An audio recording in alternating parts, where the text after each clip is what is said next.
알겠습니다.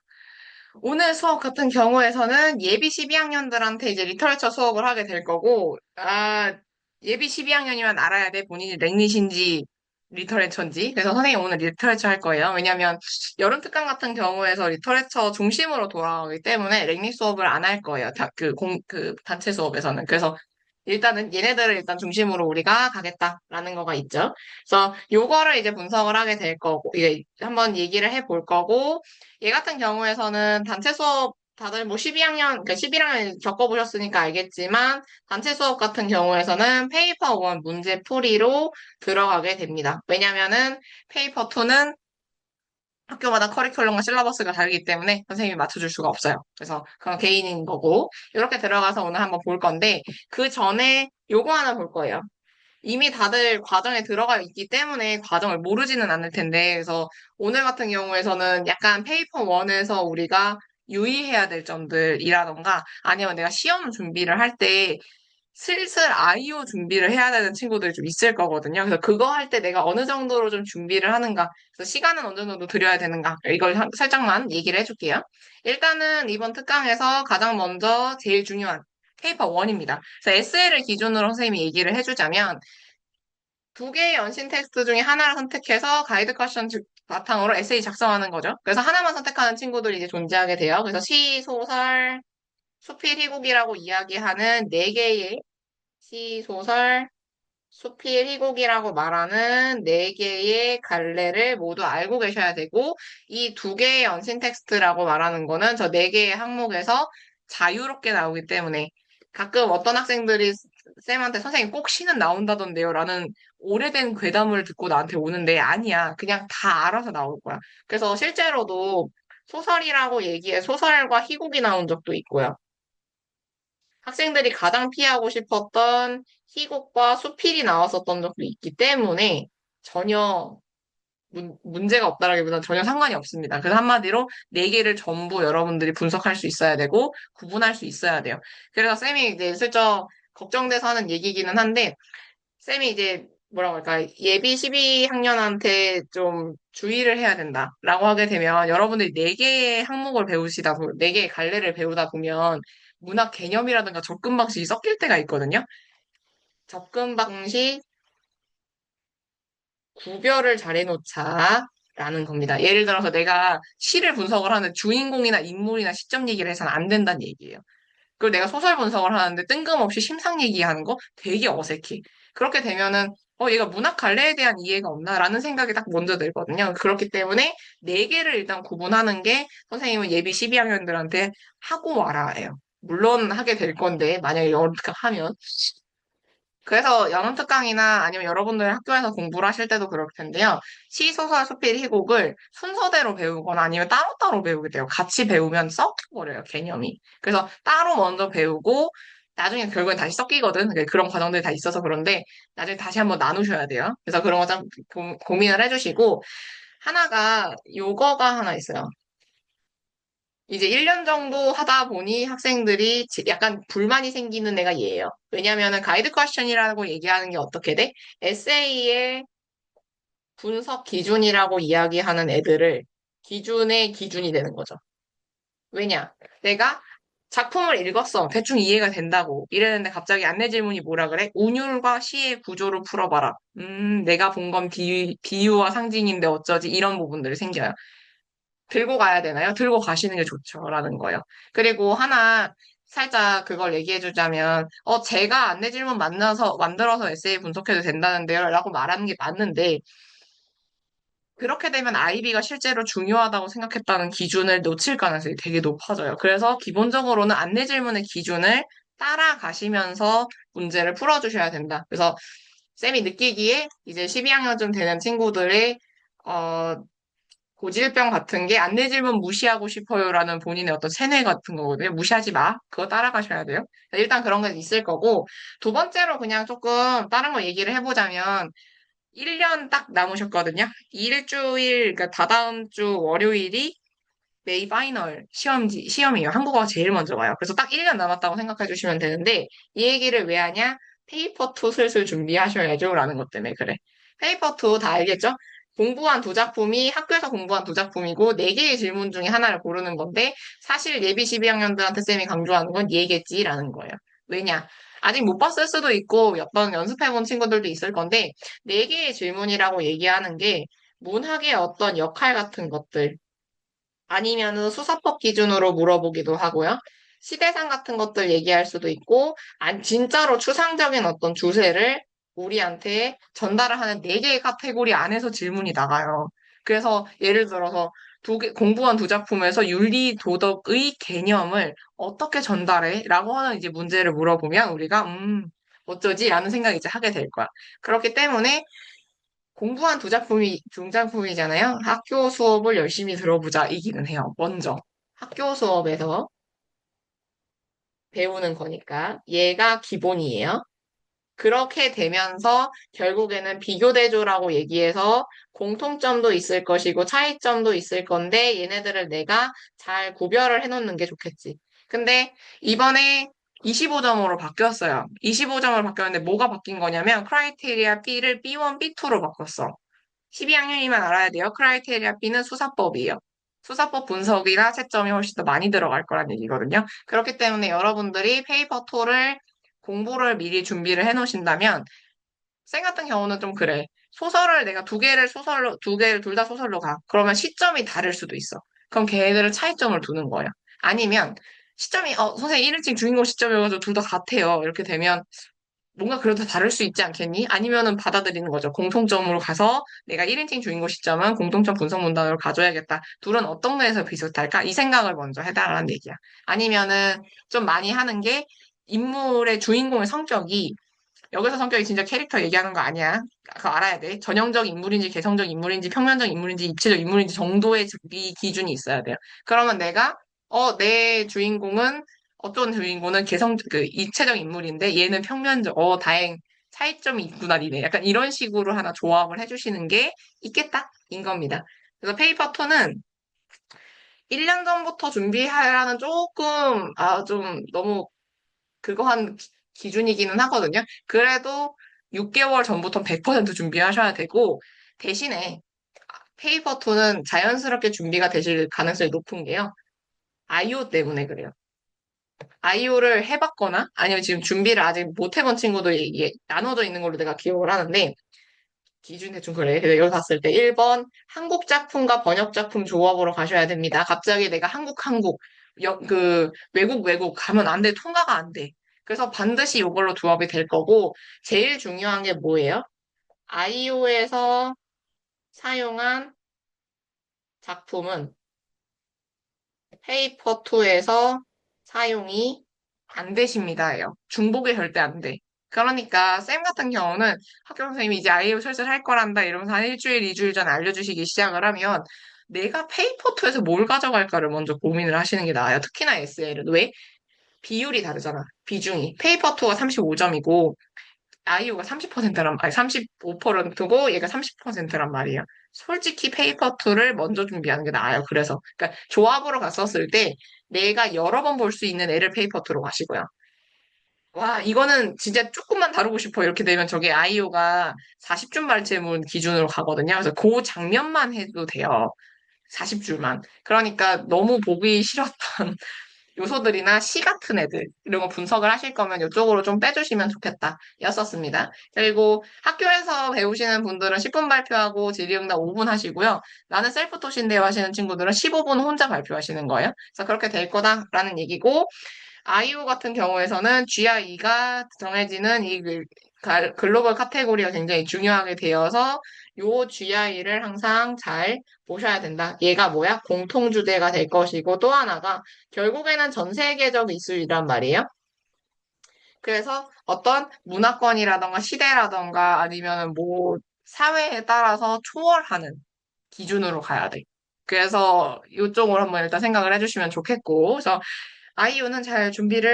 아이오는 지금부터 준비하세요. 일단 마음의 준비를 해야 돼요. 선배들한테 미리 물어보면 좋기는 한데, 선생님이 다른 학생들이랑 당해봤을 때로 얘기를 하게 되면, 진짜 시험 일주일, 2주일 전에 알려주시는 경우 있거든요. 파이널 때. 그래서, 안 돼. 그래서 조심하셔야 돼요.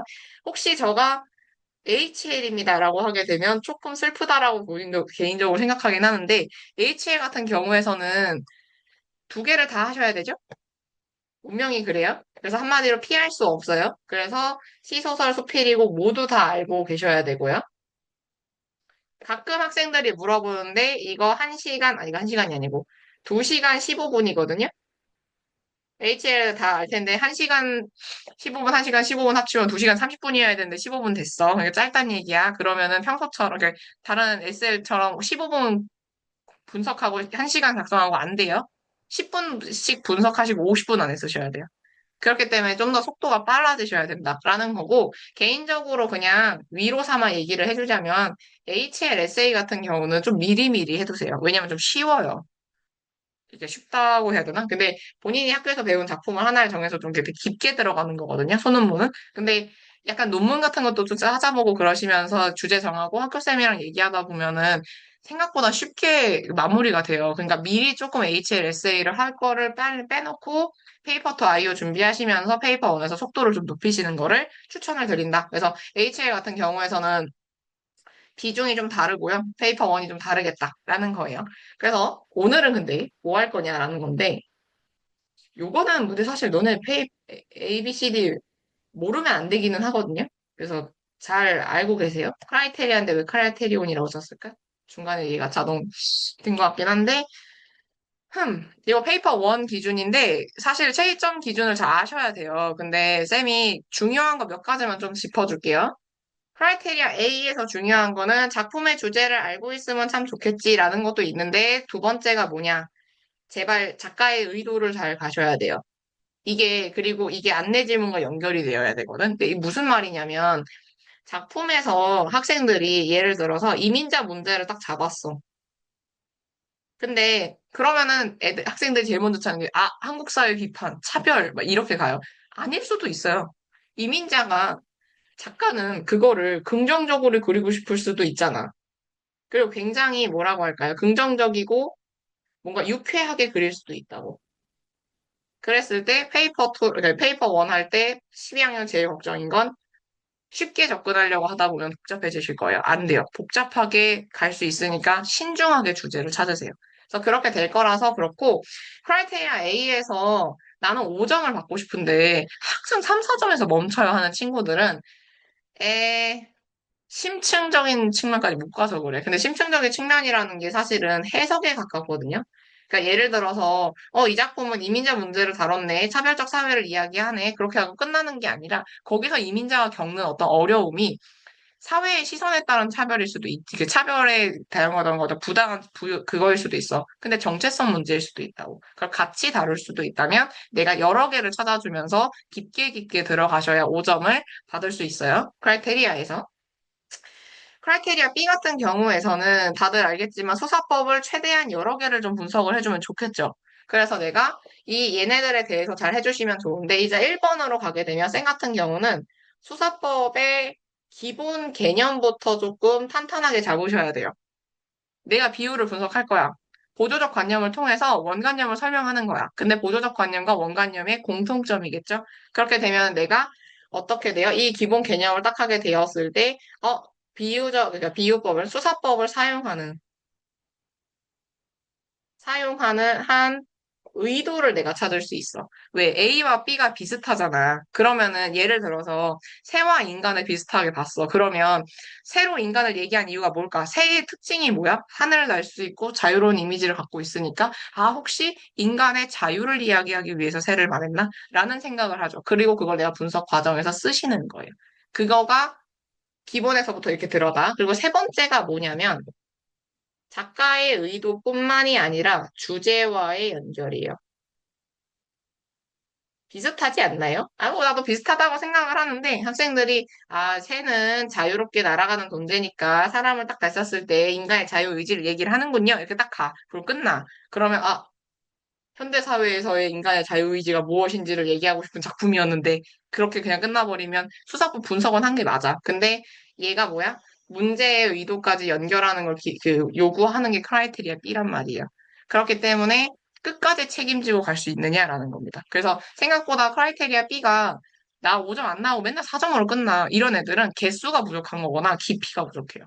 그래서 주제로 연결을 더 하시던가 아니면 개수 자체를 좀 더 많이 보시던가. 개수 몇 개여야 돼요? 몇 개여야 되는 게 아니라 작품에서 사용하는 거의 모든 수사법을 언급할 때 구성을 이렇게 얘기해 주는 게 제일 좋죠. 근데 그러다 보면 자연스럽게 뭐에 문제가 생기냐면 크라이테리아 C가 아마도 조금 학생들이 도대체 어떻게 점수를 받아야 되는가? 약간 이런 라인인데요. 일단은 다들 아시겠지만 이게 에세이의 구성입니다. 이 에세이의 구성이라는 말은 추상적으로 들리겠지만 서론, 본론, 결론까지를 서본결을 예쁘게 써주셔야 돼요. 여기서 이 예쁘게가 뭐야? 서론이랑 결론은 조금 짧아. 근데 본론들은 딱 통통하게 구성해가 날라는 얘기야. 근데 본론도 두 개에서 세 개 정도로 해주세요. 네다섯 개까지 가면 너무 많으세요. 그러니까 그런 어떤 구조가 예쁘게 돼야 돼. 그리고 두 번째가 사실은 이거죠. 본론 간의 연결성이 있고요. 또 하나가 본론 안에서의 연결성이 있습니다. 본론 간의 연결성은 좀 쉬워요. 무슨 얘기냐? 똑같은 얘기 좀 하란 얘기야. 작품의 주제가 비판이라고 얘기하면 너는 비판의 통일성이 있어야 돼. 본론 1에서는 비판하다가 본론 3에서 갑자기 긍정하지 말란 얘기야. 그 정도는 있는데 여기에서의 문제성이 있죠. 본론 안에서의 연결성은 뭔데요? 하게 되면 이게 바로 논리적 접근이고 통일성을 이야기하게 돼요. 예를 들어서 내가 그 본론의 기준을 상징으로 잡았어요. 근데 본론 1이 다 끝날 때쯤에 종결어미로 끝나. 통일성이 떨어진다는 얘기예요. 기준을 먼저 잡았잖아. 그럼 기준은 거기서 끝나야 돼. 그리고 종결함이 얘기하고 싶었던 본론 2로 내려갔어야 돼요. 물론 상징과 연결해서 종결함이 분석했는데요. 그건 괜찮아요. 근데 채점자한테도 그걸 설득시킬 수 있었어야 돼. 만약에 내가 나는 항상 연결한다고 생각했는데 점수가 깎여요. 연결이 채점자한테 안 보인 거니까 문장을 더 차분하게 쓰셔야 되고 선생님 저 아무 생각 없이 썼던 것 같은데요. 그럼 안 돼요. 생각이 있으셔야 돼요. 자, 그게 바로 크라이테리아 C예요. D는 사실 11학년 애들한테는 예비 11한테는 선생님이 잘 쓰세요 뭐 이렇게 했는데 그대들은 의외로 요게 좀 힘들 수도 있어요. 다양한 문장 구조가. 그리고 적절한 문체는 이제 슬슬 감을 잡으셔야 돼요.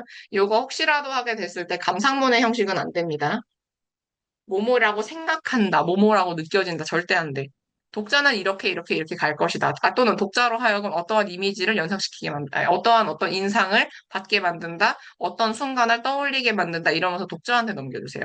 독자에게 충격을 준다. 이렇게 가야 돼. 내가 충격받았다? 안 돼요. 그리고 다양한 문장 구조를 반복해달라고 얘기하는 게 예비 12학년들은 정확하게 아셔야 돼요. 문장이 가끔 본론에서 나열이 되는 친구들이 있어요. 상징 A는 이거다. 인용해서 찾을 수 있다. 그리하여 주제와 연결된다. 상징 B는 이거다. 이렇게 된다. 그거 구조 하나도 안 다양해. 라는 거야.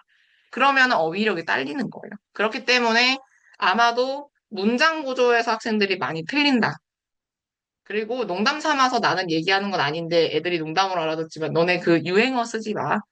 진짜야. 고급지다? 뭐 이런 거 써오지 마세요. 강약 약강? 아니야. 내로남불 쓰지 마요. 써요, 여러분들이. 그래서 도파민 터진다 이런 거 쓰면 안 된다고. 그래서 그거 좀 심하셔야 돼요. 근데 생각보다 좀 있나 봐요. 그런 건 있는데 일단 한번 봅시다. 오늘 같은 경우에서는 선생님이 뭐를 가지고 왔냐 하게 됐을 때 문학적 장치와 주제를 연결하는 건데 장르에 대한 이해로 갔어요. 이게 무슨 얘기냐? 소설을 한번 분석을 해봅시다. 장르에 대한 이해다 하게 되면 여러분들이 소설이라고 말하는 애에 대한 기본적인 이게 있어야 돼. 인간과 세상에 대한 어떤 이야기고 허구적 상상력을 가지고 있고 갈등과 해소를 가지면서 우리한테 전달이 될 거야. 근데 이거 전부 어떻게 돼? 전개의 방식으로 간단 말이에요. 왜냐? 산문문학이니까. 그러면 제일 기본적으로 찾아줬으면 좋겠는 게 선생님은 시점입니다. 그러니까 이건 그냥 제일 베이직한 거죠. 그랬을 때 여기서 양기자의 소설 같은 경우에서 마지막 땅의 일부이다라고 얘기를 하게 되는 이 부분이 딱 존재했어. 그 소설의 시점이 뭐였어라는 거예요. 이거는 잘 찾으셔야 되죠. 강노인이라고 얘기하는 대상이 딱 존재했어. 나 제 주인공 같은데 강노인은 나가 아니라 주인공으로 나왔어요. 그러면 1인칭은 다 탈락이에요. 근데 여기서 봤더니 작은 태도 이렇게 되고 광노인으로서는 괴롭게 짝이 없었다라고 얘기하게 되고 눈만 마주쳤다면 땅 파야 되라고 이게 회유하던 저놈이 이렇게 되면서 얘에 대한 뭔가 막 불만이 생겼죠. 마음에 들지 않지만 뭐 어떻게 나무랄 일은 안 됐다 뭐 이런 식으로 얘기가 나와요. 그럼 어떻게 돼? 강노인의 내면 서술이 있죠. 인물의 내면 서술을 책임져준, 그러니까 내면 서술이 드러나는 1인칭 아닌 시점이 누구예요? 전지적 작가 시점이요. 요렇게 갈 거예요. 근데 또 하나를 생각해 보자는 얘기야. 이 작품에선 전지적 작가 시점 왜 썼을까라는 거야. 그거를 여러분들이 전지적 작가 시점을 분석을 하시더라도 같이 연결이 돼야 돼요. 어떤 식이야? 하게 되면 이 작품 다 읽어봤다라는 전제하에 쌤이 설명을 해볼게요. 여기서 지금 그 어디였어? 강노인은 뭐 하는 사람이에요? 그래서 대충 봤더니 뭔진 모르겠는데 겨울 동안 굳어 있었던 땅에 연탄 부스러기가 있어서 다 갈아 엎었어요. 그래서 이 사람이 끙끙하다가 욕설을 뱉었어. 왜? 이걸 내가 치워야 되니까. 그래서 이것들이 왜 나한테 이러는지 모르겠다라고 얘기하는 이 부분이 하나 있어요. 그러고 나서 뒤에 딱 연결이 됐더니 강노인이 싫어하는 사람 있죠. 뭐라 그래? 얼굴만 마주쳤다 하면 땅 좀 팔아보지 않겠냐고 와가지고 온갖 회유를 거듭을 해.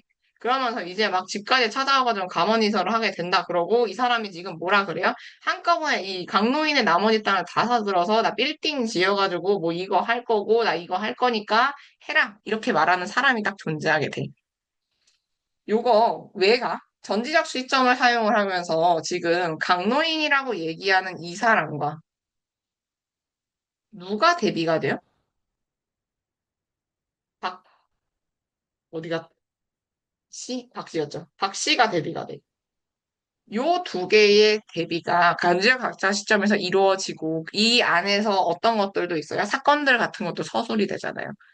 그렇게 되면 전체적인 사회상과 그 안에 존재하는 인물들에 대해서 이야기하고자 전지적 작가 시점을 쓰는 거예요. 그러면 우리가 생각해보지. 아, 전지적 서술자를 쓴 이유는 한 인물에 대한 집중이 아니라 사회상에 대한 서술과 다양한 사람들의 입장을 얘기하고 싶어 하는구나. 그럼 내가 이런 작품을 딱 분석했을 때 좋아. 다양한 사람들의 입장이 공존하는 사회에 대해서 이야기하기 위해 전지적 작가 시점을 썼구나. 이렇게 해서 가는 거예요. 상호관계예요. 작품을 읽고 작가가 이렇게 얘기하고자 했었으니까 전지적 작가 시점의 특징과 연결해서 이렇게 가야지. 또는 전지적 작가 시점을 사용을 했었으니까 혹시 사회성 얘기가 나올까? 인물의 어떤 내면 서술이 중요했을까? 라고 하면서 거꾸로 볼 수도 있어요. 그래서 왔다 갔다 하시면서 변속의 방향을 이렇게 잘 해봐봐. 그러면 이제 조금 더 뭐라고 할까? 크로스 체크가 되는 거니까. 반대로 하게 되면은 얘는 그냥 간단하게 넘어갑시다. 얘는 미리 그냥 얘기할게. 1인칭 주인공 시점이야. 그랬는데 여기서 왜 그렇게 중요하느냐라고 얘기가 나오면 얘가 봤을 때 뭔지는 모르겠는데 자꾸만 자기 생각을 말해요. 소설과 소설을 쓰는 이것이 장황하게 자기 변명을 하게 되면서 마침내 얻어냈을 효과였다. 뭔 소리인지 잘 모르겠어. 근데 의식의 반영인지 모르겠는데 문득 나는 소설을 한간에 일기장처럼 인식했다. 여기까지 갔었을 때 이게 뭐야? 주인공의 인식인 거죠. 근데 이 작품에서 뭐래요? 한여름에 폭우가 쏟아질 불쑥 덮쳤고 폭우는 조금 더 쏟아졌다라고 얘기하면서 이거 뭐라고 얘기할 거냐면 비유적 표현이 될 거야. 근데 여기서 하나 좀 고민을 하시는 게 따로 일기를 쓸 필요가 없겠구나 하는 생각이 폭우 쏟아지듯 느닷없이 갔대. 저 생각이 뭔지를 정확하게 써줘야 돼요. 왜냐, 비유적이지만 이 비유적 표현이 인물의 내면에 지금 들어가 있는 거죠. 얘의 굉장히 개인적인 생각이 될 거예요. 그러면 작품을 분석하실 때 얘가 어떤 상황에 놓여 있고 무엇을 하는지에 대해서 조금 더 집중이 돼야겠지. 사회상이 아니라. 그래서 이 비유적 표현에서 폭우라고 얘기하는 애들이 존재하게 되고 폭우가 쏟아지으리라고 얘기하고 또 하나가 얘가 더 쏟아졌다라고 하게 됐었을 때 충동이라고 얘기하는 게 딱 생겨. 그렇다면 이 작품은 이건 좀 이해하기 어려웠을 거예요. 일기를 쓰고자 하는 충동이 생겨요. 근데 여기서 하나 먼저 얘기를 드리자면 종종 지금 페이퍼 원 시험에서 작품의 정확한 주제를 물어보기보다도 문학적 표현이 가지는 효과를 물어볼 때가 있어. 한마디로 문학적인 표현이 딱 등장해 됐을 때 그 의미를 내가 탐구하고 어떤 효과로 전달되는지만 분석해도 되는 시험 문제들이 생기거든요. 그렇기 때문에 추상적인 작품이더라도 얘가 일기를 쓰고자 하는 어떤 욕망을 폭우가 쏟아진다라고 얘기하듯이 표현했구나. 근데 우리가 그러면 어떻게 돼? 아까 말했듯이 보조관념과 원관념 사이의 공통점으로 비유를 쓰는 거죠. 폭우와 생각의 비유, 그 공통점은 뭘까를 찾는 거예요.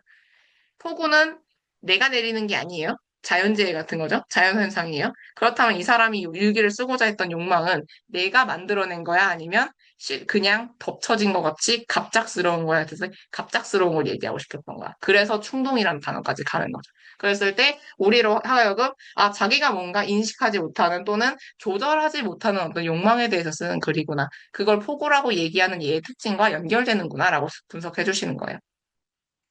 마지막으로 가게 되면은 요거 이제 슬쩍 본다고 얘기를 한 건데 아까 전에 슬쩍 얘기를 했었으니까 갈게요. 그냥 안내 질문부터 읽고 들어가셔야 돼요. 대비적 관계를 어떻게 드러내면서 그 효과는 무엇인가를 짧게 선생님이 써왔는데 이 발췌문을 줬었는데 위에는 똑같은 거고 아래 요것만 있었어. 요거에서 우리가 드러나는 게 뭐야? 지금 강노인이 이걸 팔기가 싫어요. 강노인은 근데 왜 팔기가 싫어요? 땅 팔아서, 그러니까 나에게 땅은 어떤 거였어요? 씨를 뿌리고 수확을 거두는 재미를 갖고 있었던 땅이에요. 그리고 이 사람은 수확을 하고 싶은 사람이야. 왜? 그게 내가 살아가는 방식이고 농부였기 때문이에요. 그랬을 때 우리가 강노인의 내면 서술을 통해서 이 밭을 뭐로 보는 사람이 있어요? 빌딩 세울 땅으로만 보는 사람이 있어요.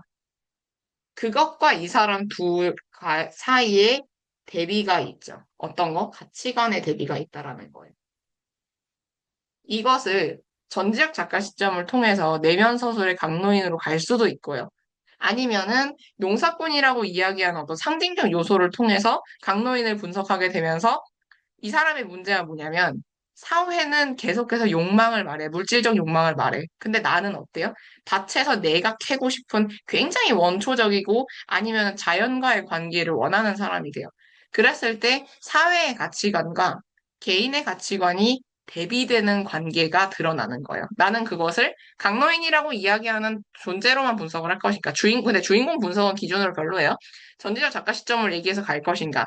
내면 서술에서 나타나는 무언가의 비유적 표현을 찾을 수 있다면 그걸로 갈 것인가? 아니면은 예를 들어서 말 그대로 땅이라는 공간과 그러니까 농사라는 단어와 빌딩을 비교를 해. 상징 비교가 있겠지. 빌딩은 어때? 인공적인 거예요. 농사 짓는 거는 자연과의 어떤 관계로 내가 분석을 해줄 수가 있고, 직접 하는 거.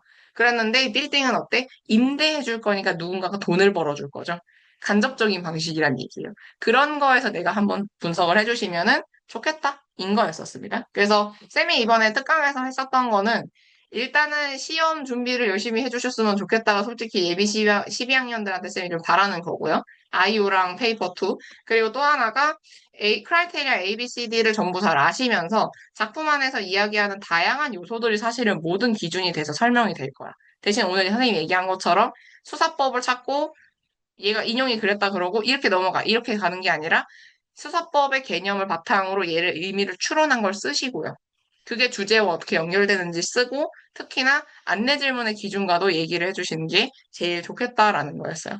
그래서 이렇게 하시면은 되고 그냥 한번 고민을 해보시면서 작품 풀어보시거나 근데 이거는 선생님이 요약해서 드린 거여가지고 그렇진 않고요. 채점 기준이거나 여러분들한테 오게 될 시험 과정을 잘 준비를 하시면 되겠습니다. 그러면 다들 다른 수업 들으러 나가주시면 돼요. 선생님은 개인 과외가 있어서 끝내야 됩니다. 잘 가주시면 되겠어요.